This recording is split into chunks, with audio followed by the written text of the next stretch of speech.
What's up, dudes and dudettes? I got a special one for you guys today. I was in Stranger Things season 4, or I am in Stranger Things. Keep watching this video because I'm gonna tell you how I'm gonna give away something that I got from set, if you guys want it. I gotta say, I'm out of my mind because I was a huge fan of this show before I became a part of it. And I know I'm not a huge part of it, but when I got the audition, I freaked out because I didn't care really how tiny of a part I had. I love this show so much. I was like, dude, I just want to be a part of it. I don't care if I'm in the background, no one ever sees me. I don't care if someone hears me but never sees me. Like, just to be a part of that world and on that set for a day would mean the world to me. So I freaked out when I got the audition. I was like, oh my God, but I couldn't tell anyone. So I prepped the audition. I was very happy with it. And then I got word from Wardrobe, actually, that I booked the part. The first person to tell me wasn't my agent. It wasn't anything like that. Wardrobe called me and asked me about my size, and I was like, wait a minute, does this mean I booked it? And they're like, wait a minute, are we the first people to tell you that you booked this? I was like, yeah, no one's told me this. And they were like, well, yeah, you booked it, so we need your size. So I was like, this is crazy. So when I first booked it, I was super excited because the part I auditioned for was really amazing. It was cool. And then I found out the day before that I had one line, and I was devastated. I was like, no, this was gonna be amazing. And then I was like, you know what? I love this show. Again, I don't care if I'm in the background, no one ever sees me. I'm just happy to be there. So I was like, you know what? I'm gonna fully flesh this out. I'm gonna make a full character out of this, like completely delve into his background and completely personalize the character. It's like, I'm gonna win an Oscar for this one line. You know what I mean? I know they don't give Oscars for TV shows, but I was going for it. When we got there, it's basically a town hall. Because we shot this in the middle of COVID, they didn't have the extras in the room or anything. We were just doing rehearsals with just the cast that was speaking. They have all these chairs out. It's a very empty room. They put me basically in the middle of everything, and I was like, all right, I'm not gonna get, I'm not gonna be seen, and that's fine. There was a woman who had the other half of the role that I auditioned for, who was like basically right behind the woman at the microphone. I would later find out she's completely surrounded by series regulars. She's yelling at them and everything, and she like gets everyone to follow her out and starts this mob. And we go through rehearsals. I'm just like, this is freaking crazy. So we go through rehearsals and everything, and she goes the thing to like get everyone to follow her out. I don't know what she did in her audition, but in the room, I don't know if she just wasn't giving it her all during the rehearsals, but she sounded like a mom of a toddler. Like, come on everybody, let's go. We're gonna go do our thing. And I saw that and I was like, I mean, I did it way different, but I guess that's what they wanted. Like, all right, well, okay.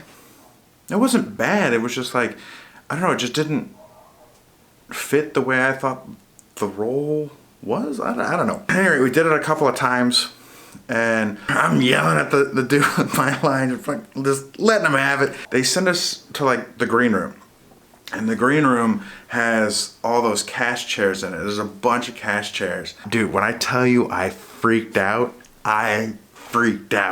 because the cast chairs just said cast, but it was in the Stranger Things font. It was like, what? Like, I'm freaking out going, look at the chairs, that's freaking crazy. So next thing I know, a production assistant comes to ask for myself and the other woman and asked us to return to set. So I put back on, my jacket and all this stuff, and we head back to set. So we go to set, and I'm still like geeking out, just going like, oh my God, do you know where we are right now? This is crazy. We go to set, and we speak to this gentleman that I would later find out is the director.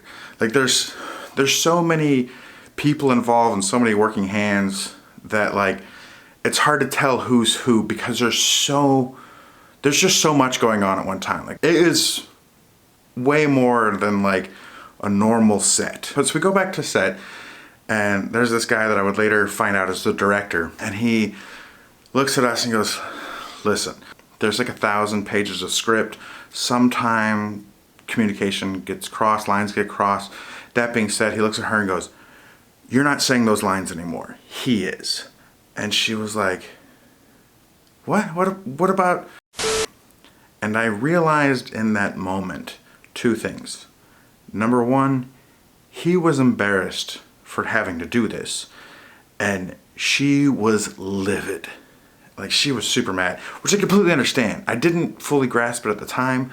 I knew she was being downgraded, but I didn't fully understand. When they went to shoot the scene after rehearsals, they switched us. She was now buried in the crowd, and I was where you see me in the episode, right behind the lady at the microphone, who, by the way, super nice lady. I met her on set. Holly Saperstein. She was also in the newest Halloween movie. Amazing woman. Love that lady. She was super nice to me on set. We had a great time. But yeah, so they switched us, and then they bring in the extras, and we do the whole thing. We shot that scene for 16 hours. They brought in a camera, put it right in my face a couple of times. They did a whole scene, like when I'm walking out, you can see the close-up. They had like a dolly I had to walk around and get right, you know, in front of it. It was just like, bam, right in my face. It was absolutely surreal experience. And I will say, if you guys have any questions about it, I'd be happy to answer them in another video. Just write your questions down below. And also, while I was on set real late in the day, craft services gave me a couple of bags of Skittles. For some reason, I just never ate them. They're basically expired now. At least one of them's expired. I don't know, they sat in my desk drawer, and I was just like, I would look at them and reminisce, like, dude, these are for the set of Stranger Things. I thought it'd be cool if I gave away a packet to a random person. So we've got tropical and wild berry. Just let me know down below what your favorite flavor of Skittle is, and I'll pick a random person and just give me your address and I'll mail them to you. But please don't eat them because they're expired. Just throw them in like a, you know, plastic box and be like, oh, that was from the set of Stranger Things. Even though it was never seen on, you're never gonna see it in the episode, but you know, I think it's kind of cool to have something from set. So I was planning on eating them, I just never did. So now I'm gonna give them to one of you guys. I hope you guys dig that. If you did, click the like button, subscribe. I'll catch you guys next video. Love it.